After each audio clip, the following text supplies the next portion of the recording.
Come on, look alive. Okay, so Drug-Free World Fiji came into Fiji in 2019. We didn't know or understand what the landscape regarding drugs in the country was at that time. If you look back 5 years ago, we couldn't have this kind of setting openly.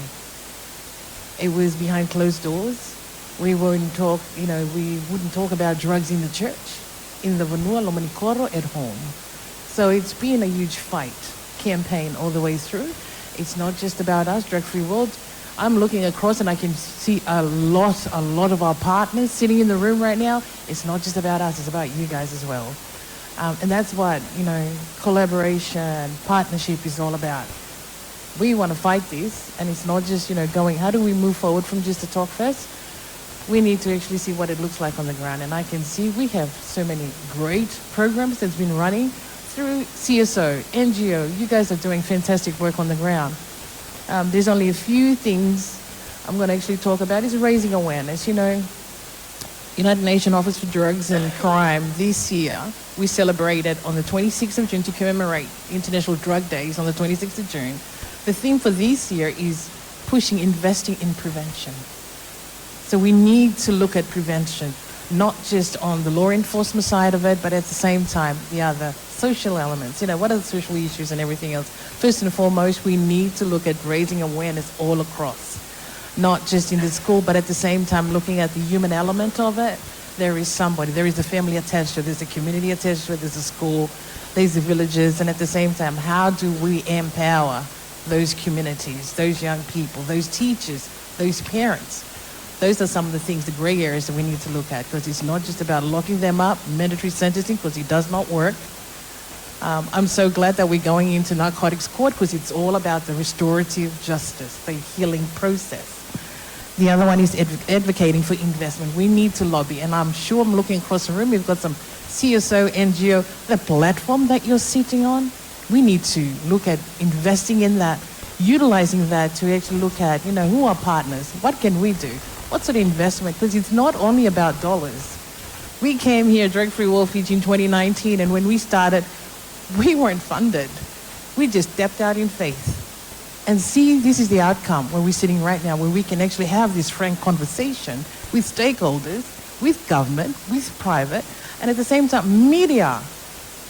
That is the other element that we really haven't maximized because they play a huge role. The other one is empowering, like I said, empowering your communities. How do we equip? How do we train our lomani-koro, yavusa, marama, walnilotu? How do we contextualize it to Fiji? Internationally, we need to encourage that, but at the same time, we need to contextualize it here to Fiji. It's like how you're weaving a mat. When you weave a mat, everybody has a role to play.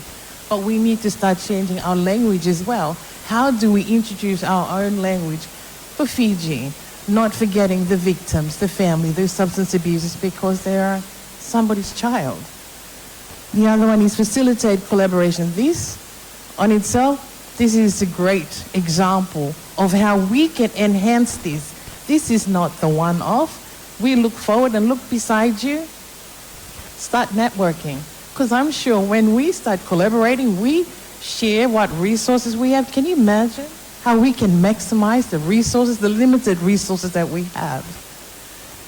The other one is provide evidence-based for policy making. That, in hindsight, after talking with Minister Pierre a few days ago and the Archbishop, we need to really look at research-based. We need to encourage that. We can't say, what, the government's going to deal with it, they're going to fix it. No, they need the help. So we need to remove whatever our differences are, whatever barriers that we have, put it aside. If you're all for fighting for Fiji, a better Fiji, you know what, let's step up. Let's be frank. Let's just, throw our head in the room. What can we do together? We need to encourage that. Engage our community.